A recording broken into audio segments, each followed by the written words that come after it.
Have you ever heard of the MACD strategy, but still struggle to make it work for you?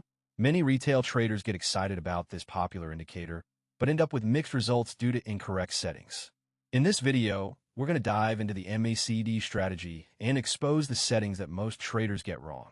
The Moving Average Convergence Divergence, or MACD, is a momentum indicator that helps traders identify trends and potential reversals. It's a popular choice among traders because it's easy to use and provides clear signals. However, the key to success lies in the settings.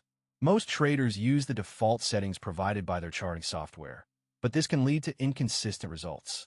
A well-tuned MACD strategy requires careful consideration of the short and long-term EMA periods, signal lines, and the bias sell triggers. Let's take a closer look at the settings that most traders get wrong. Firstly, the default short-term EMA period is 12, while the long-term EMA period is 26.